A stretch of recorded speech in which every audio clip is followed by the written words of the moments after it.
अस्सलाम वालेकुम, मेरा नाम है फ़रीहा ख़ान और आप देख रहे हैं इंग्लिश विद रोशनी, आपका अपना यूट्यूब चैनल जहां हम सब मिलकर इंग्लिश को बिगनर लेवल से सीखते हैं। आज का जो एडिटोरियल है उसका टाइटल है मोर स्वॉर्म्स अराइविंग। मतलब कि मज़ीद जो स्वॉर्म्स है ना, जो झुंड है किसका, टिड्डी दल का, वो पहुंच रहा है, वो अराइव हो रहा है। अच्छा, आज का जो एडिटोरियल है इसमें वो बात कर रहा है कि जो कोविड-19 के ज़रिए ना हमारी जो इकोनॉमी बहुत बुरी तरह से मुतासर हुई है, लेकिन जो ये एग्रीकल्चर सेक्टर था ना, ये एक वाहिद होप था इस दौरान। कहता कोई शक नहीं है, इसने बड़ी अच्छी इम्प्रूवमेंट की है, ये ग्रो किया है 2.67% से। लेकिन इस चीज़ के बावजूद ये हमारी इकोनॉमी को गिरने से नहीं रोक सका। और ऊपर से ये जो खतरा, जो नया खतरा है, ये जो टिड्डी दल का है, कहता है इससे लगता है कि ये जो हालात है, ये जो सूरत हाल है, मज़ीद ख़राब हो जाएगी अगर सख्त इक़दाम ना लिए गए। कहता अगर इतने इक़दाम के बावजूद अगर इससे ना निपटा गया तो ना सिर्फ लोगों के रोज़गार जाएंगे बल्कि फूड की भी किल्लत हो जाएगी। और वो भी किस दौरान, उस दौरान जब हम ऑलरेडी एक वबा से लड़ रहे हैं जो कि कोविड-19 है। तो चलें इसे स्टार्ट करते हैं। इन अ कॉन्ट्रैक्टिंग इकोनॉमी, कह रहा है ये जो सुकड़ती हुई इकोनॉमी है ना, दैट फेसेस, जो कि सामना करती है एन अनसर्टन फ्यूचर का, उस फ्यूचर का जो अनसर्टन है, जिसके बारे में कुछ नहीं पता। अच्छा, कब? Amid the rapid spread of कोविड-19, ये जो तेज़ी से फैला हुआ कोविड-19 का फैलाव है उसके दरमियान अक्रॉस द कंट्री, पूरी कंट्री में, द एग्रीकल्चर सेक्टर, वो कह रहा है जो एग्रीकल्चर सेक्टर है हैज़ प्रूव टू बी, वो साबित हो चुका है होना, क्या होना, द ओनली सिल्वर लाइनिंग, सिर्फ वाहिद हो, in the thick black recessionary clouds, ये जो रिसेशनरी के स्याह बादल हैं उनके दरमियान एक वाहिद सिल्वर लाइनिंग।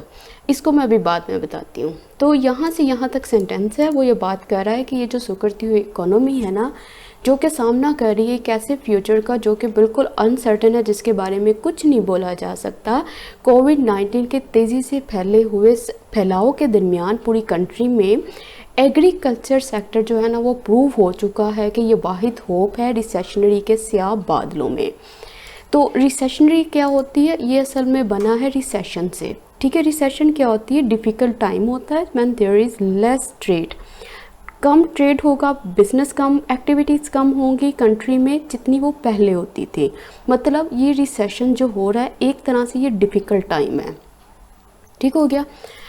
अच्छा, only silver lining, silver lining का मतलब क्या होता है? ठीक है, ये असल में इस फॉर्म में भी आपको देखने को मिलेगा कि every cloud has a silver lining, ठीक है। आपको इस फॉर्म के अंदर, इस इडियम फॉर्म के अंदर भी आपको ये मिलेगा, लेकिन इनका मीनिंग सेम ही है।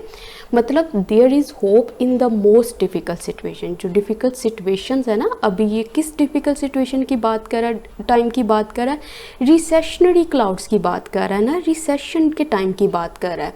तो उसके अंदर ये क्या है? ये एक होप है, उम्मीद है, ठीक हो गया। अच्छा, अब उसके बाद देखो अनसर्टेन का मतलब क्या होता है? Unpredictable, unsure, unforeseeable. मतलब इन सब का मतलब है ऐसी चीज़ जिसको प्रेडिक्ट नहीं किया जा सकता, जिसके बारे में कुछ नहीं बोला जा सकता। अनश्योर हो, आपको नहीं पता ये कब तक ये कोविड-19 चलेगा, कब तक नहीं चलेगा। अनफोर्सिएबल मतलब ऐसी चीज़ जिसकी आप पेशन गोई नहीं कर सकते, पहले से नहीं बता सकते कि क्या होगा क्या नहीं होगा। अच्छा, कॉन्ट्रैक्टिंग का मतलब होता है डिक्रीज इन साइज, नंबर और रेंज, ठीक है, सुकड़ती हुई। अब देखो ये जो इन है ना, ये प्रपोजिशन आ गई हमारी, ठीक है। प्रपोजिशन के बाद क्या आया? उसका ऑब्जेक्ट आ गया। इकोनॉमी की बात कर रहा है, कौन सी इकोनॉमी है? उसके लिए उसने एडजेक्टिव लगा दिया, कॉन्ट्रैक्टिंग इकोनॉमी है। अच्छा, अब उसके बाद उसने मज़ीद एक इन्फॉर्मेशन प्रोवाइड की है इकोनॉमी के बारे में कि ये वो इकोनॉमी है जो फेस करती है, सामना करती है। दैट क्या हो गया? रिलेटिव प्रोनाउन हो गया, मतलब सब्जेक्ट हो गया। फेसिस क्या होगी? उसकी वर्ब हो गई। फेस किस चीज़ को कर रही है? अनसर्टन फ्यूचर को, ठीक है। फ्यूचर हमारा ऑब्जेक्ट हो गया, तो कैसा फ्यूचर है? अनसर्टन है। अमिड क्या है? ये प्रपोजिशन आ गई है, ठीक है। इसका मतलब होता है इन द मिडल ऑफ या अमिड्स, इन तीनों का मतलब सेम ही है, मतलब के दरमियान, ठीक है। ये प्रपोजिशन आ गई, प्रपोजिशन के बाद उसका ऑब्जेक्ट आ गया। उसके बाद स्प्रेड किस चीज़ का है? ऑफ प्रपोजिशन के ज़रिए उसने बता दिया जी कोविड-19 का है। उसके बाद क्या आया? अक्रॉस, फिर प्रपोजिशन आ गई। उसके बाद आ गया कंट्री प्रपोजिशन का ऑब्जेक्ट। मतलब अगर आप इन शॉर्ट ये देखो ना तो ये सब्जेक्ट है, ये वर्ब है, ठीक है। उसके बाद ये जो मज़ीद चीज़ें नज़र आ रही हैं यहाँ, तो ये एडजेक्टिव्स होते हैं, यहाँ ये प्रपोजिशन के ऑब्जेक्ट हैं जो मज़ीद इंफॉर्मेशन प्रोवाइड कर रहे हैं, ठीक है। ये एग्रीकल्चर सेक्टर हमारा सब्जेक्ट है, हैज़ प्रूव्ड उसकी वर्ब हो गई। फिर उसके बाद क्या प्रूव हुआ, टू बी होना, क्या होना, वो ये आंसर। उसके बाद ये उसने आगे बात की हुई है। तो इस तरह से ये एक सेंटेंस बना हुआ है। आई होप कि आपको क्लियर हो गया होगा। अब वो कह रहे थे फॉर्म सेक्टर। अच्छा कौन सा सेक्टर, विच। अच्छा विच के बाद कोमा आ गया, मीन्स अब ये कोई और बात कहेगा। According to the economic survey, कह रहा है इकोनॉमिक सर्वे के मुताबिक। कौन सा सर्वे हुआ था, फॉर 2019 से 2020 के लिए जो इकोनॉमिक सर्वे था ना, उसके मुताबिक। अच्छा क्या मुताबिक, हैज़ ग्रोन, वो ग्रोन हो चुकी है, बढ़ चुकी है बाय 2.67%, ठीक हो गया। कंपेयर टू, कहता अगर इसका मुआवजना किया जाए, इसे कंपेयर किया जाए 0.85% से। अच्छा क्या है ये 0.85%, द प्रीवियस फाइनेंशियल ईयर। कह रहा है जो प्रीवियस पिछले फाइनेंशियल ईयर के साथ अगर इस चीज़ को कंपेयर किया जाए तो वो बनती है 0.85%। अब वो कह रहा है कुड नॉट स्टॉप, वो स्टॉप नहीं कर सकी द ओवरऑल, जो कुल मिलाकर इकोनॉमी को फ्रॉम मूव करने से, कहाँ, इन टू द नेगेटिव टेरिटरी, एक नेगेटिव टेरिटरी में, नेगेटिव रीजन में, फॉर द फर्स्ट टाइम, पहली दफ़ा, इन 68 ईयर्स, 68 सालों में। बट इट डिड, लेकिन इसने किया, क्या किया, हेल्प स्लो डाउन, इसने हेल्प किया स्लो डाउन करने में, किस चीज़ को, द डैमेज को। कह रहा है फॉर्म सेक्टर। अच्छा कौन सा फॉर्म सेक्टर्स, कह रहा है इकोनॉमिक सर्वे जो 2019 से 2020 के लिए हुआ था, उसके मुताबिक ये जो सेक्टर है ये ग्रो हो चुका है 2.67% से, अगर उसको कंपेयर किया जाए पिछले फाइनेंशियल ईयर के साथ जो कि 0.85% था। वो कह रहे ये जो फॉर्म सेक्टर है ना वो हेल्प नहीं कर सका, कुल मिलाकर अगर देखा जाए तो कुल मिलाकर जो हमारी इकोनॉमी है उसको मूव करने से नेगेटिव टेरिटरी में पहले 30 सालों में, लेकिन इसने हेल्प किया है कम करने के लिए डैमेज को। अच्छा अब यहाँ से यहाँ तक हमारा सेंटेंस हो गया। ये जो फॉर्म सेक्टर है ये सब्जेक्ट है, इसकी वर्ब कहाँ पे है, ये पड़ी हुई है, कुड नॉट स्टॉप, वो स्टॉप नहीं कर सका। विच जो है यहाँ पे ये किसके लिए आया है, ये असल में रिलेटिव प्रोनाउन है, ये बता रहा है ये कौन सा फॉर्म सेक्टर है, विच हैज़ ग्रोन, जो कि ग्रो हो चुका है। अच्छा अब ये देखो बाय 2.67%, देखो बाय जो होता है ना इसके बहुत से इस्तेमाल हैं, ठीक है। जैसे हम अक्सर देखते हैं जब पैसिव स्ट्रक्चर्स बनाते हैं उसमें बाय जो होता है वो डूअर का बताता है, बाय मेथड का बताता है, बाय जो होता है वो मेजरमेंट्स को भी शो करता है, वो अमाउंट्स को भी शो करता है। जैसे यहाँ पे जो कोई अगर किसी इंक्रीज़ की बात की जाए या डिक्रीज़ की बात की जाए उसके लिए भी हम बाय लगाते हैं कि अगर कोई चीज़ डिक्रीज़ हुई है, कितनी भी परसेंटेज है आप वो लगा दो, 10%, 15%, 5%, वो इंक्रीज़ हुई है या डिक्रीज़ हुई है, ठीक है, उसके लिए भी हम बाय इस्तेमाल करते हैं। अच्छा अब ये वाली जो मेजरमेंट्स होती हैं जो घर की हैं, जिस तरह से हम कहें कि ये जो साइज़ है उसको बताने के लिए भी हम इस्तेमाल करते हैं 20 फीट बाय 30 फीट। अगर किसी हाउस के बारे में बताना हो, किसी उसकी मेजरमेंट के बारे में बताना हो तो उसके लिए भी बाय इस्तेमाल होता है, बाय डज़न के लिए भी इस्तेमाल होता है। मतलब इन शॉर्ट जो बाय होता है वो अमाउंट्स के लिए भी इस्तेमाल होता है, वो मेजरमेंट्स के लिए भी इस्तेमाल होता है। अब यहाँ पे वो किसकी बात कर रहा है, वो बाय लगा के बता रहा है कि कितना जो है वो इंक्रीज़ हुआ है और कितना डिक्रीज़ हुआ है। अच्छा उसके बाद उसने इस्तेमाल किया हेल्प का पहले देख लेते हैं, ठीक है। हेल्प का मैंने पहले बताया था, हेल्प अपने बाद टू इन्फिनेटिव भी लेता है, हेल्प अपने बाद बेर इन्फिनेटिव भी लेता है, हेल्प अपने बाद जेरंड भी ले सकता है, ठीक है, ये इसकी क्वालिटी है। जैसे यहाँ पे उसने जो इस्तेमाल किया स्ट्रक्चर, उसने लिखा है हेल्प स्लो डाउन। असल में जो इनिशियल स्टेज पे होते हैं ना इंग्लिश लर्निंग में, तो वो ये होता है कि जब आप हेल्प के बाद इस तरह से देखते हो ना स्ट्रक्चर बेयर इन्फिनिटिव का, तो आपको लगता है कि शायद गलत है, वो गलत नहीं होता, ठीक है। मतलब हेल्प जो है वो अपने बाद बेयर इन्फिनिटिव ले सकती है। जैसे अब ये स्लो डाउन था, हम इसको इस तरह से भी लिख सकते थे, हेल्प के बाद हेल्प टू स्लो डाउन, ठीक है, उसने हेल्प की स्लो डाउन के लिए, ठीक है, स्लो डाउन करने के लिए। हेल्प स्लो डाउन, यहाँ पे ये स्ट्रक्चर इस्तेमाल हुआ है। हेल्प स्लोइंग डाउन में हेल्प की है, ठीक है। इस तरह से ये याद रखना है कि हेल्प जो है ये कोई भी स्ट्रक्चर ले सकती है, इन्फिनिटिव भी ले सकती है, बेयर इन्फिनिटिव भी, जेरंड भी। तो यहाँ पे क्या इस्तेमाल हुआ है, यहाँ पे बेयर इन्फिनिटिव इस्तेमाल हुआ है, मतलब टू के बगैर जो इसकी बेस फॉर्म है। अच्छा, अब यहाँ पे डिड है, ठीक है। ये जो सेंटेंसेस होते हैं ना, जो इस तरह से बने होते हैं, इट डिड हेल्प, ठीक है, इनका मतलब क्या होता है? ये सेंटेंसेस होते हैं एम्फेटिक सेंटेंसेस, मतलब ये जोर देने के लिए इस्तेमाल होते हैं। ये प्रेजेंट में भी इस्तेमाल होते हैं, पास्ट में भी होते हैं। जैसे अगर पहले आप एक सिचुएशन देखो, अगर मैं ये कहूँ आई गो टू स्कूल, मैं स्कूल जाती हूँ, सिंपल सी बात है, मैं स्कूल जाती हूँ। अगर कोई मुझसे पूछता है कि तुम स्कूल नहीं जाती, तो मैं आगे से कहूँ मैं जाती तो हूँ। मतलब ये जो मेरा सेंटेंस है, मेरा जो जुमला है, मैं इस पे जोर देने के लिए, अपनी बात पे जोर डालने के लिए इस्तेमाल करूँ ना, तो फिर उसके लिए मैं एम्फेटिक सेंटेंस इस्तेमाल करती हूँ, एम्फेटिक स्ट्रक्चर इस्तेमाल करती हूँ।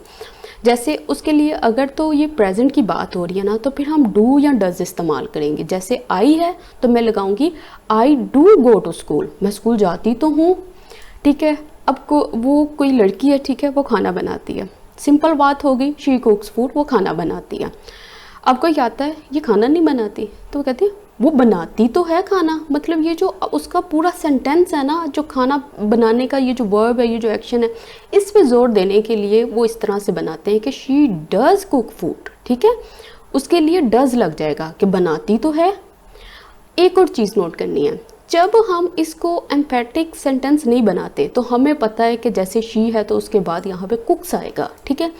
लेकिन अगर आपका सेंटेंस जो है वो एम्फेटिक सेंटेंस में कन्वर्ट हो गया ना, तो फिर शी के बाद जो डज आएगा, उसके बाद आपने कुक्स नहीं करना, उसके बाद कुक ही रहेगा। इसी तरह पास्ट में देखो, पास्ट में जैसे आप ये को आई रोट अ लेटर, मैंने खत लिखा, बात ख़त्म हो गई। अब कोई इंसान है वो आके कहता है तुमने खत नहीं लिखा, तो मैं आगे से कहूँ मैंने लिखा तो था। अब ये जो फिर मेरा जो सेंटेंस है, खत लिखने का ये जो एक्शन है जिस पे मैं जोर दे रही हूँ ना, उसके लिए मैंने डिड लिखा है, ठीक है। और एक बात हमेशा याद रखनी है, डिड अपने बाद वर्ब की फर्स्ट फॉर्म लेता है। जब ये डिड लग गया तो ये ऑलरेडी ये पास्ट का मीनिंग कन्वे करेगा यहाँ पे, ठीक है। अब कोई ज़रूरत नहीं है यहाँ पे V2 लगाने की। तो क्लियर हो गया, ये जो सेंटेंसेस होते हैं ये एम्फेटिक सेंटेंसेस होते हैं। दैट एग्रीकल्चर, अच्छा वो कह रहा है ये क्या, ये एग्रीकल्चर रजिस्टर, वो कह रहा है जो एग्रीकल्चर है उसने रजिस्टर करवाया किस चीज़ को, अ पॉजिटिव ग्रोथ, एक पॉजिटिव ग्रोथ को in spite of the significant damage, इतने बड़े डैमेज के बावजूद। अच्छा कौन सा डैमेज था, कॉज टू क्रॉप्स, जो कि वजह बना क्रॉप्स के लिए, फसलों के लिए, किसके ज़रिए, बाय द वाइड स्प्रेड, हर तरफ फैली हुई लोकस की प्लेग से। स्पीक्स वॉल्यूम, ये जो चीज़ है ना, ये सारी की सारी चीज़ ये बताती है फॉर द सेक्टर्स रेसिलियंस, कि हमारा जो सेक्टर है, ये जो सेक्टर है ये कितना रेसिलियंस है, इसकी रेसिलियंस के बारे में बताती है, इसकी फ्लेक्सिबिलिटी के बारे में हमें बताती है। कह रहा वो जो एग्रीकल्चर ने रजिस्टर करवाया था ना पॉजिटिव ग्रोथ को, इतने बड़े डैमेज के बावजूद, जो कि वजह बना था किसके ज़रिए, एक बहुत बड़े फैले हुए लोकस प्लेग के ज़रिए फसलों को, ये जो चीज़ है ना ये बताती है कि हमारा जो सेक्टर है उसकी रेसिलियंस के बारे में बताती है, उसकी फ्लेक्सिबिलिटी के बारे में बताती है। अच्छा दैट है, फिर एग्रीकल्चर है, ये भी सब्जेक्ट, ये भी सब्जेक्ट। अब ये जो सब्जेक्ट है इसकी वर्ब पड़ी हुई है ये, और ये जो सब्जेक्ट है इसकी वर्ब पड़ी हुई है यहाँ पे, स्पीक्स वॉल्यूम, ठीक हो गया। अच्छा in spite of, in spite के बाद हमेशा ऑफ आएगा, डिस्पाइट के बाद ऑफ नहीं आता, ये याद रखना है आपने। अच्छा अब ये देखो, उसने ये बात की है कौन सा डैमेज था, उसके लिए उसने V3 लगाई है, ठीक है। उसने बताया था जो कॉज्ड बाय हुआ था, ठीक है, कॉज्ड बाय। अब दरमियान में उसने ये बताया है कि ये किसके लिए कॉज्ड हुआ था, किसके लिए ये वजह बना था, किसको इसने नुकसान पहुंचाया था, उसका जिक्र इसने दरमियान में कर दिया और बाय लगा के बता दिया कि किसने नुकसान किया था। ये इस तरह से बना है। स्पीक्स वॉल्यूम्स, ठीक है। अगर कोई चीज़ स्पीक वॉल्यूम करती है ना अबाउट या फॉर समथिंग, इसका मतलब है ये बहुत ज़्यादा इंफॉर्मेशन प्रोवाइड कर रही है, लेकिन इनडायरेक्ट वे में, डायरेक्टली नहीं कि अब वो बोल के बता रही है, ठीक है, इनडायरेक्ट वे में। जैसे ये सेंटेंस देखो, his silence on the issue speaks volumes, उस बंदे की जो साइलेंस है ना, खामोशी है इशू के ऊपर, इस मसले के ऊपर, स्पीक्स वॉल्यूम्स, वो बोलती है, वो हमें इंफॉर्मेशन प्रोवाइड करती है। अब ये जो साइलेंस है ये खुद तो नहीं ना चीख चीख के बता रही है कि इंफॉर्मेशन प्रोवाइड कर रही है, नहीं कर रही, उसकी ये जो साइलेंस है वो खुद ब खुद ही हमें मैसेज कन्वे कर रही है, हमें खुद ब खुद ही इंफॉर्मेशन प्रोवाइड कर रही है। तो इसके लिए हम यूज़ करते हैं स्पीक वॉल्यूम्स, ठीक है। अब यहाँ पे क्या इस्तेमाल हुआ है, स्पीक वॉल्यूम्स फॉर इस्तेमाल हुआ है, ठीक है, speak volumes for this sectors resilience. अच्छा, रिसिलियंस क्या चीज़ होती है, फ्लेक्सिबिलिटी, अडॉप्टबिलिटी, मतलब कोई चीज़ कितनी फ्लेक्सिबल है, अगर उसको कोई नुकसान पहुंचता है तो वो फ्लेक्सिबल होगी तो उस नुकसान को झेल लेगी, ठीक है। अगर उसमें फ्लेक्सिबिलिटी नहीं होगी तो वो नुकसान के आगे ज़्यादा देर नहीं टिक सकती। अच्छा, अब ये चीज़ें आपने याद रखनी है कि जितने भी ये जो स्काई कलर में नज़र हैं ये सब्जेक्ट हैं, रेड कलर में जो नज़र आ रहे हैं ये वर्ब हैं, ठीक है। जब ये सेंटेंसेस नज़र आते हैं ना, जिस तरह से इकट्ठे सब्जेक्ट आ गए हैं, इस तरह उसके बाद एक वर्ब इधर पड़ी हुई है, दूसरी इधर वर्ब पड़ी हुई है, तो ये जो चीज़ें हैं ना ये हमें कंफ्यूज करती हैं राइटिंग में, तो ये चीज़ों का अपने ख्याल रखना है। सम से कुछ कहते हैं दैट ये कि एग्रीकल्चर ग्रोथ एस्टिमेट्स, जो एग्रीकल्चर ग्रोथ एस्टिमेट्स है ना फॉर द प्रेजेंट, ये हालिया सालों के लिए मे बी एग्जैजरेटेड, कि इसको एग्जैजरेट किया जा सकता है, इसको बढ़ा चढ़ा कर बताया जा सकता है। तो सिंपल सेंटेंस है, लेकिन इसमें ये चीज़ याद रखो कि सम जो है हमारा सब्जेक्ट है, से उसकी वर्ब है, उसके बाद फिर दैट आता है, ठीक है, उसके बाद एग्रीकल्चर ग्रोथ आती है। अब ये जो चीज़ है इसकी वर्ब पड़ी हुई है यहाँ पे एस्टिमेट्स है, ये जो एग्रीकल्चरल ग्रोथ है ना ये एस्टिमेट करती है।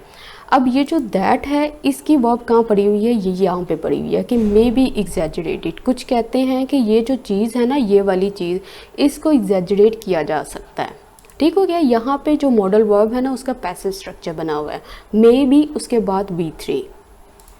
अच्छा, एग्जैजरेट करने का मतलब क्या होता है, उसका मतलब है किसी चीज़ को डिस्क्राइब करना better, larger than it really is, कि जो वो नज़र आती है उससे ज़्यादा उसको बढ़ा चढ़ा कर बताना, उसको कहते हैं एग्जैजरेट करना। बट एवरी वन एग्रीज, कहते हैं लेकिन सब इस बात पे मुतफिक हैं, एग्री करते हैं कि दैट ये कि द सेक्टर में नॉट परफॉर्म एज वेल, कह रहा है जो सेक्टर है ना वो इतना अच्छा परफॉर्म नहीं कर सकता during the next physical year, जो अगला फिजिकल ईयर है उसके दौरान, अनलेस उस वक़्त तक जब तक जो न्यू थ्रेड है ना, द न्यू थ्रेड, जो न्यू वार्निंग है from the crop eating paste, किसकी तरफ से थ्रेड, ये क्रॉप ईटिंग पेस्ट, ये जो फसलों को खाने वाले कीड़े हैं, इन द कमिंग वीक्स, आने वाले हफ्तों में और मंथ्स, महीनों में, इस टैकल, उनको टैकल ना किया जाए इफ़ेक्टिवली एंड अर्जेंटली। लेकिन वो ये बात कर रहा है कि जितने भी सब लोग हैं वो इस बात पे मुतफिक हैं कि जो सेक्टर है ना वो इतना अच्छा परफॉर्म नहीं कर सकता अगले फिजिकल ईयर के दौरान, उस वक़्त तक जब तक ये जो न्यू थ्रेड है ना, ये जो न्यू धमकी है ये फसलों को खाने वाले कीड़ों की तरफ से आने वाले हफ्तों और महीनों में, जब तक इस न्यू थ्रेड को ना टैकल ना कर लिया जाए, इसे निमट ना लिया जाए इफ़ेक्टिवली और अर्जेंटली। ठीक हो गया। एवरीवन हमारा सब्जेक्ट, एग्रीज उसकी verb, sector subject, may not perform उसकी वर्ब। अब उसके बाद ये जो न्यू थ्रेड है ना इज़ टैकल्ड, ये जब तक ये जो न्यू थ्रेड है इसको टैकल ना कर लिया जाए तो ये उसकी बात कर रहा है। इसके बाद V3 लगा हुआ है, मतलब पैसिव स्ट्रक्चर बना हुआ है। उसके बाद आता है अनलेस। एक होता है अनलेस और अनटिल, दोनों में क्या डिफरेंस है? पहला मोटा डिफरेंस ये देख लो कि अनलेस जो होता है वो कंडीशन को बताता है, अनटिल में टाइम पीरियड होता है। ठीक हो गया। अब ये देखो, जब आप ये कहो ना किसी को अनलेस यू स्टडी, जब तक तुम स्टडी नहीं करोगे यू कांट पास, तुम पास नहीं कर सकते एग्ज़ाम को ना। अब देखो ये कोई बच्चा है, ठीक है, आपने उसको ये बताया कि जब तक तुम एक कंडीशन, एक शर्त को पूरा नहीं ना करोगे तब तक तुम्हें ये रिज़ल्ट नहीं मिल सकता, तब तक तुम पास नहीं कर सकते। तो अब पास होने के लिए उसको क्या कंडीशन फुलफ़िल करनी होगी? उसको स्टडी करनी होगी। ठीक हो गया। अब ये देखो, यू कांट हैव डिज़र्ट, तुम डिज़र्ट नहीं ले सकते, तुम मीठा नहीं ले सकते अनलेस, अब ये शर्त ले आया बीच में, उसने कहा है कि एक शर्त पे, जब तक यू फिनिश योर डिनर, जब तक तुम अपने डिनर को फिनिश नहीं कर लेते। मतलब डिज़र्ट को लेने के लिए उसको किस कंडीशन को फुलफ़िल करना होगा? उसको अपना जो डिनर है उसको फिनिश करना होगा। तो अनलेस में क्या होता है, कंडीशन आ जाती है। अब अनटिल, अनटिल का मतलब होता है अप टू द टाइम, इसमें टाइम की बात करेगा। जैसे I didn't leave the office, मैंने ऑफिस लीव नहीं किया अनटिल 8 o'clock लास्ट नाइट, उस वक़्त तक, किस वक़्त तक? जब तक 8 नहीं बज गए, लास्ट नाइट, पिछली रात की बात कर रहा है कि जब तक इस टाइम पीरियड तक, जब तक 8 नहीं बज के, ये तब तक इसने क्या किया, इसने लीव नहीं किया ऑफिस को। उसके बाद ये देखें, वेट हियर, इंतज़ार करो अनटिल, उस वक्त तक आई गेट बैक। मतलब ठीक है, आपको कहा गया है कि आप इंतज़ार करो यहाँ पर, लेकिन इंतज़ार का दौरानिया क्या है, कब तक आपको इंतज़ार करना होगा, उस वक्त तक जब तक मैं वापस नहीं आ जाता। ठीक है, ये जब वापस आएगा उसको, वो किसी टाइम के ऊपर ही आएगा ना वापस, वो जो टाइम पीरियड है, वो जो टाइम है जब इसकी वापसी होगी, उसके लिए इसने अनटिल लगाया है। अच्छा, एक चीज़ और याद रखनी है आपने कि अनटिल और अनलेस के बाद आप नॉट नहीं यूज़ करते। आप ऐसे नहीं कह सकते अनलेस यू डोंट स्टडी, क्योंकि अनटिल और अनलेस के अंदर ही ना की सेंस मौजूद होती है, ये खुद ही ना का मीनिंग कन्वे कर देते हैं, तो इनके साथ नॉट नहीं लगाना आपने। अच्छा, टैकल करना क्या होता है, इसका मतलब होता है डील विद करना, निमटना, ट्राई टू सॉर्ट आउट करना, कोशिश करना किसी चीज़ को सॉर्ट आउट करने की, उसका हल निकालने की। द लोकेस्ट इन्फेस्टेशन, ये जो टिड्डी दल का हमला है ना अक्रॉस द कंट्री, पूरी कंट्री में, इज़ वर्सिंग, वो ख़राब हो रहा है। इन स्पाइट ऑफ, किस चीज़ के बावजूद, द रैम्प्ड अप मेयर्स, के उन मेयर्स के जो इंक्रीज़ की जा चुकी हैं। अच्छा, उसके बाद उसने लगाया टेकन इन रिसेंट वीक्स, ये वो इक़दाम है जो कि लिए गए हैं हालिया हफ्तों में, किस लिए, टू लगा के बता रहा है, कंट्रोल करने के लिए, किसको, मेनेस को, इस हार्म को, इस नुकसान को, इस थ्रेट को। तो वो ये बात कर रहा है, ये जो टिड्डी दल का हमला था ना पूरी दुनिया में, वो ख़राब हो रहा है इस चीज़ के बावजूद कि मेयर्स को इंक्रीज़ किया गया है, और ये वो मेयर्स हैं जो ली गई हैं हालिया हफ्तों में कंट्रोल करने के लिए इस मेनेस को, इस थ्रेड को। अच्छा, लोकस इन्फेस्टेशन, इसका मतलब होता है large number of animals and insects की। ठीक है, ये जो ग्रो की सूरत में, झुंड की फॉर्म में ये जो आते हैं ना, जो हमला करते हैं, जैसे यहाँ पे टिड्डी दल की बात की है तो उसके लिए इस्तेमाल करते हैं। रैम अप, किसी चीज़ को रैम अप करने का मतलब क्या होता है, इसका मतलब होता है उसको इंक्रीज़ करना, अमाउंट में या नंबर में। ठीक हो गया, रैम्प अप करना, ये फ्रेजल वर्ब है। कह रहा है एक रिपोर्ट जो थर्सडे की रोज़ आई थी, सेड दैट, उसने कहा अपार्ट फ्रॉम, किसके अलावा, देयर ओल्ड रूट, जो उनका पुराना रास्ता था ना थ्रू ईरान, ईरान के ज़रिए। अच्छा, कौन सा रास्ता, अब ये कुछ इन्फॉर्मेशन प्रोवाइड कर रहा है। कह रहा है जो पेस्ट है ना, द पेस्ट हैव फाउंड, वो पा चुके हैं किस चीज़ को, न्यू कॉरिडोर, एक नया रास्ता, वाया अफ़गानिस्तान, अफ़गानिस्तान के ज़रिए, टू एंटर करने के लिए, कहाँ, पाकिस्तान, एंड डेवस्टेट, और तबाह करने के लिए, किसको, क्रॉप्स को, कहाँ, इन केपी, पेशावर में। बिफोर, किससे पहले, अटैकिंग, अटैक करने के, ग्रीन फील्ड्स, सब्ज़ खेतों को, in the adjoining districts of Punjab, Punjab के जो डिस्ट्रिक्ट्स हैं जो कि एडजॉइनिंग है, जो कि आपस में मिले हुए हैं, जो कि नेबरिंग है, उनके अंदर जो ग्रीन फील्ड्स हैं ना, उनको तबाह करने से पहले। कह रहा है एक रिपोर्ट आई है थर्सडे के रोज़, वो कहती है कि जो इनका पुराना रास्ता था ना ईरान के ज़रिए, उसके अलावा जो पेस्ट है उन्होंने फाउंड कर लिया, निपा लिया है एक नया रास्ता अफ़गानिस्तान के ज़रिए एंटर होने का पाकिस्तान, और तबाह करने का फसलों को पेशावर में। इससे पहले, मतलब इससे पहले उन्होंने क्या करना, अटैक करने के सब्ज़ खेतों को। कहाँ के हैं ये सब्ज़ खेत, पंजाब के डिस्ट्रिक्ट्स के, कौन से डिस्ट्रिक्ट, जो कि एडजॉइनिंग है, जो कि नेबरिंग है। तो वो इस तरह से बात कर रहा है। तो रिपोर्ट जो है हमारा सब्जेक्ट हो गया, सेड उसकी वर्ब हो गई। उसके बाद उसने पेस्ट की बात की है, पेस्ट के साथ उसकी वर्ब आ गई, helping verb plus main verb, have found. ठीक हो गया। अब उसके बाद अपार्ट फ्रॉम का मतलब होता है इस चीज़ के अलावा। ठीक है, ये जो इनका रूट था ना, ये जो रास्ता था, इसके अलावा। अब ये दूसरे रास्ते की उसने बात की थी।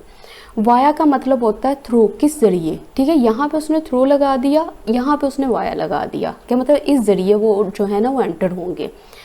उसके बाद टू लगा के उसने बताया है कि उन्होंने किस लिए आना है, क्यों फाउंड किया नया रास्ता, न्यू कॉरिडोर क्यों फाइंड किया। एक तो वो एंटर होना चाहते हैं पाकिस्तान, और दूसरा क्या करना चाहते हैं, टू डेवस्टेट। अब देखो एंड कंजंक्शन से ना पहले दोनों की प्रपोजिशन सेम है। ठीक है, इन्होंने एंटर भी करना है पाकिस्तान में, और दूसरा क्या करना है, टू डेवस्टेट, के वो तबाह करना है क्रॉप्स को। अब दोनों की प्रपोजिशन सेम है, इसलिए उसने यहीं पर प्रपोजिशन लगा दी है और एंड कंजंक्शन के ज़रिए इसको जोड़ दिया। एडजॉइनिंग का मतलब होता है नेबरिंग और ज्वाइनिंग, जो मिली हुई हैं।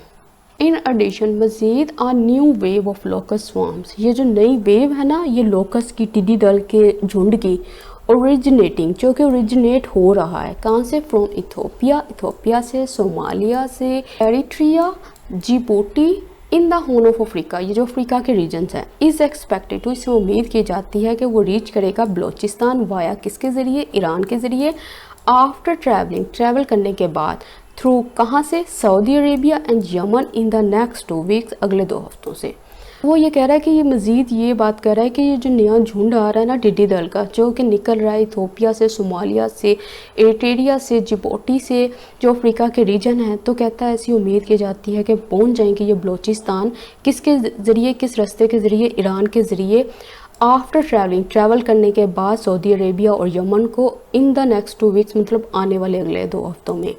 अच्छा, स्वॉर्म्स का मतलब क्या होता है, फ्लोक, होर्ड, लीजन, इन सब का मतलब होता है झुंड, ठीक है। ये जो झुंड की फॉर्म में आता है ना, ये इकट्ठे होके, तो उसको बोलते हैं इन द हॉर्न ऑफ, मतलब ये असल में रीजन है कहाँ पे, अफ्रीका में, तो उसके लिए ये लगाया हुआ है इन द हॉर्न ऑफ। तो इसके बारे में आप सर्च कर लीजिएगा। द एमर्जिंग सिचुएशन, ये जो उभरती हुई सिचुएशन है ना, इज़ अलार्मिंग, ये बड़ी खतरे वाली है फॉर फार्मर्स के लिए। अच्छा, कौन है ये farmers, who have been trying, जो कि ट्राई कर रहे थे for more than a year, 1 साल से भी ज़्यादा अरसे से, टू कोप विथ, निमटने के लिए, द प्लेग, इस प्लेग को, टू समहाउ, किसी हद तक, कट करने के लिए देयर लॉसेस, अपने नुकसान को, एंड प्रोटेक्ट, और हिफाजत करने के लिए देयर लाइवलीहुड, अपनी रोटी रोज़ी को। तो वो ये बात कर रहा है कि ये जो उभरती हुई सिचुएशन है ना, ये फार्मर्स के लिए बड़ी खतरे वाली है। अच्छा, ये कौन से फार्मर्स हैं, वो कह रहा है कि वो 1 साल से भी ज़्यादा अरसे से ट्राई कर रहे हैं निमटने के लिए इस टिड्डी दल के हमले से, ठीक है, ताकि क्यों वो किसी हद तक कमी ला सके नुकसान में और हिफाजत कर सके अपने रोज़गार की। तो वो ये बात कर रहा है। अच्छा, अब यहाँ पे फिर उसने वही बात की है, टू लगा के, ठीक है। किस लिए ये सब कुछ कर रहा है, कोविड किस लिए कर रहा है, क्यों निमटने की कोशिश कर रहा है, टू लगा के बता रहा है, कट देयर लॉसेस, अपने ये जो लॉसेस हैं, जो नुकसान है, उसको कट करने के लिए, और दूसरा टू प्रोटेक्ट, हिफाजत करने के लिए, किसकी, लाइवलीहुड की। अच्छा, अब ये देखो, द इमर्जिंग सिचुएशन हमारा सब्जेक्ट हो गया, इज़ अलार्मिंग उसकी वर्ब हो गई। अच्छा, उसके बाद फार्मर्स की बात की है, ये कौन से फार्मर्स हैं, हु सब्जेक्ट आ गया, ठीक है, रिलेटिव प्रोनाउन है यहाँ पे। अब ये जो हैव है ना, इसके साथ है हैव बीन ट्राइंग। अब ये कब से ट्राई कर रहे हैं, वो इसने हैव और बीइंग के दरमियान में लगा दिया, for more than a year, के 1 साल से भी ज़्यादा अरसे से हैव बीन ट्राइंग, वो ट्राई कर रहे हैं। ये बात वो इस तरह से भी कह सकता था कि फार्मर्स के लिए कि who have been trying for more than a year to cope with, वो इस तरह से भी बात कर सकता था, लेकिन उसका स्टाइल है अब लिखने का, उसने इस तरह से लिख दिया। Tens of hundreds of poor farmers, वो कह रहा है ये जो सैकड़ों फार्मर्स हैं ना, गरीब किसान, स्पेशली खास तौर पर फ्रॉम बलोचिस्तान से, डैश आ गया, द वर्स्ट हीट प्रोविंस। अब देखो, ये बलोचिस्तान की उसने बात की है ना, कि कहाँ से किसान है, बलोचिस्तान से। अब इसको ना दरमियान में एक बात याद आ गई है। अब ये वो बात है जो ये जो बात चल रही थी ना, इससे हटकर है, लेकिन इस चीज़ से लिंक करती है, लिंक कर रही है इससे, लेकिन ये इससे हटकर है। अब वो कह रहा है ये कौन सा बलोचिस्तान है जो वर्स्ट हिट है, जो बुरी तरह से मुतासिर हुआ है, विद इट्स 33 डिस्ट्रिक्ट्स, इसके 33 डिस्ट्रिक्ट्स ज़िलों के साथ, अंडर लोकस अटैक के हमले से। हैव ऑलरेडी लॉस्ट, वो खो चुके हैं, देयर मीन्स, उनके जो ज़रिए थे, उनके जो तरीके थे किस चीज़ के, ऑफ अर्निंग, कमाने के, वाइल जबकि others are reporting significant losses, जो दूसरे हैं वो रिपोर्ट कर रहे हैं बहुत बड़े नुकसान को। कह रहे जो सैकड़ों पुअर किसान हैं ना बलोचिस्तान से, वो ऑलरेडी खो चुके हैं अपने तरीक़ों को, अपने ज़रियों को, जिसके ज़रिए उन्होंने अर्निंग करनी थी, जो दूसरे हैं वो रिपोर्ट कर रहे हैं बहुत बड़े नुकसानों को। ठीक है, ये बलोचिस्तान है, बलोचिस्तान के लिए उसने ये इन्फॉर्मेशन प्रोवाइड की है कि ये जो बलोचिस्तान है ये बहुत ही बुरी तरह से मुतासिर हुआ प्रोविंस है अपने 33 डिस्ट्रिक्ट्स के साथ। और किस ज़रिए मुतासिर हुआ था, अंडर लोकस्ट अटैक, ये जो टिड्डी दल का हमला था इससे मुतासिर हुआ। ठीक हो गया। तो अब ये देखो, बात असल में बात कर रहा था ये tens of hundreds of poor farmers की। उसके बाद उसने वर्ब लगाई हैव ऑलरेडी लॉस्ट, मतलब ये जो थे ना ये खो चुके थे अपने मीन्स को। लेकिन इसको दरमियान में अब ये बात आ गई कि अब ये बलोचिस्तान का जिक्र छिड़ गया तो उसको बात याद आ गई, तो इसलिए उसने डैश लगा के उसका पहले जिक्र कर दिया यहाँ पे। ठीक है, उसके बाद उसने अपना सेंटेंस कंप्लीट कर लिया। द गवर्नमेंट क्लेम्स, जो गवर्नमेंट है वो दावा करती है, इट इज़ मॉनिटर कर रही है the movement of the migratory pest in the region on a daily basis. कह रहा गवर्नमेंट ये दावा करती है जी हम तो मॉनिटर कर रहे हैं मूवमेंट को, ये जो माइग्रेटरी पेस्ट है, ये जो आने वाले माइग्रेट करने वाले ये जो पेस्ट हैं इनकी अपने इलाके में डेली बेसिस रोज़ और एंड स्ट्रेंथनिंग और मजबूत बना रहे हैं इस इंफ्रास्ट्रक्चर, उसके जो मजबूत उसका जो ढांचा है उसको मजबूत कर रहे हैं टू फाइट ऑफ, ताकि वो निमट सके इस मेहनत से, इस टिड्डी दल के हमले से। तो ये बात कर रहा है, सिंपल सेंटेंस है, वो ये बात कर रहा है जो गवर्नमेंट है वो ये दावा करती है कि वो मॉनिटर कर रहे हैं इनकी मूवमेंट को, ये जो टिड्डी दल का हमला है, जो इनकी जो मूवमेंट है रीजन में, इसको वो मॉनिटर कर रहे हैं डेली बेसिस के ऊपर, और साथ ही साथ वो स्ट्रेंथ कर रहे हैं इंफ्रास्ट्रक्चर को, उस बुनियादी ढांचे को जो कि खड़ा किया गया है फाइट ऑफ करने के लिए, लड़ने के लिए इस टिड्डी दल से। ठीक हो गया। द गवर्नमेंट हमारा सब्जेक्ट, क्लेम्स उसकी verb, it subject, is monitoring उसकी वर्ब आ गई। ठीक है, अब उसके बाद स्ट्रेंथनिंग भी इसकी वर्ब आ गई। ये जो क्लेम कर रही थी, ये क्या क्लेम कर रही थी कि ये क्लेम कर रही थी कि इट इज़ मॉनिटरिंग, ये मॉनिटर भी कर रही है, एंड इट इज़ स्ट्रेंथनिंग, वो स्ट्रेंथनिंग भी कर रही है, वो मजबूत भी बना रही है। मतलब मैंने ये बताया था एंड कंजंक्शन जब लग जाती है ना, अगर दोनों का सब्जेक्ट सेम हो, दोनों वर्ब का सब्जेक्ट सेम हो तो उसको रिपीट नहीं करते। इंफ्रास्ट्रक्चर क्या होता है, इसका मतलब होता है basic underlying framework of a system of organisation. ठीक है, वो जो फ्रेमवर्क है ना, वो जो ढांचा है, वो जो पूरा वो जो बेसिक उन्होंने सिस्टम तैयार किया था फाइट ऑफ करने के लिए, लड़ने के लिए इसको, तो वो उसकी बात कर रहा है। उसका जो बुनियादी ढांचा है, उसका जो इंफ्रास्ट्रक्चर है ना, उसको मजबूत बना रहे हैं, उस इक़दामात को मजबूत बना रहे हैं। अच्छा, फाइट ऑफ जो फ्रेजल वर्ब होता है ना, इसका मतलब क्या होता है, हम फाइट ऑफ किसके लिए करते हैं, समबडी किसी इंसान के लिए भी हो सकता है, समथिंग किसी चीज़ के लिए भी हो सकता है। इसका मतलब ये होता है कि आप फाइट के ज़रिए आप लड़ के या उसकी मुखालफत करके ना उस चीज़ को दूर करो अपने से, ताकि वो आपके साथ कुछ बुरा ना कर सके, आपको कोई नुकसान ना पहुंचा सके। अच्छा, सिंपल सेंटेंस है, द अथॉरिटीज़ हमारा सब्जेक्ट है, नीड उसकी वर्ब है, उसके बाद दे है, उसके बाद आर रनिंग उसकी वर्ब आ गई। अच्छा, रन आउट ऑफ टाइम का मतलब क्या होता है, इसका मतलब होता है to have no more time to do और कंप्लीट समथिंग, आपके पास टाइम ना होना किसी चीज़ को करने के लिए और उसको मुकम्मल करने के लिए। द फेलियर, ये जो नाकामयाबी है, टू डील विद, निमटने के लिए, द थ्रेड, इस थ्रेड को, विल नॉट ओनली, ना सिर्फ ये वाइप आउट कर देगी, डिस्ट्रॉय कर देगी मिलियंस ऑफ रूरल लाइवलीहुड्स, इतनी ज़्यादा रोज़गारों को, एंड ऐड टू, इजाफा करेगी पॉवर्टी में, गुर्बत में, बट कुड ऑल्सो कॉज, लेकिन और भी क्या कर सकती है, और क्या पॉसिबिलिटी है कि ये फूड इनसिक्योरिटी की वजह बन सकती है, फूड की कमी में वजह बन सकती है, एट अ टाइम, उस वक़्त when people are still trying, जब लोग जो हैं वो ट्राई कर रहे हैं, कोशिश कर रहे हैं, टू कोप विद, करने के लिए, निमटने के लिए, अनदर प्लेग, एक दूसरी प्लेग को, एक दूसरी बीमारी को, वो कौन सी है, कोरोना वायरस है। तो वो ये कह रहे हैं ये जो फेलियर होगा ना, ये नुकसान इस थ्रेट से डील करने का, इससे क्या नुकसान होंगे, इससे जितने भी रोज़गार हैं वो डिस्ट्रॉय हो जाएंगे, गुर्बत में इजाफा होगा, और इसके साथ ही साथ फूड इनसिक्योरिटी, फूड में कमी होगी उस वक़्त जब लोग जो है ना वो कोशिश कर रहे हैं निमटने की एक दूसरी वबा से, जो कि है कोरोना वायरस। अब यहाँ पे फेलियर है, उसके बाद उसकी वर्ब विल है, लेकिन यहाँ पे जो स्ट्रक्चर इस्तेमाल हुआ है ना, वो इस्तेमाल हुआ है नॉट ओनली का। ठीक है, ये जो नॉट ओनली नज़र आ रहा है ना, ये अपने बाद बट ऑल्सो लेता है, जैसे ये बट है, उसके बाद ऑल्सो है। इसका मतलब है कि ये जो नाकामयाबी है, ये ना सिर्फ एक काम करेगी, बल्कि इसके साथ साथ दूसरा काम भी करेगी, दूसरे काम की भी वजह बनेगी। उसके लिए हम लगाते हैं नॉट ओनली बट ऑल्सो। उसके बाद पीपल हमारा सब्जेक्ट है, स्टिल ट्राइंग उसकी वर्ब है। तो आज का एडिटोरियल हो गया है कंप्लीट। आज की वीडियो पे भी फीडबैक देना मत भूलिएगा। इसके साथ ही मुझे इजाज़त दें। अल्लाह हाफिज़।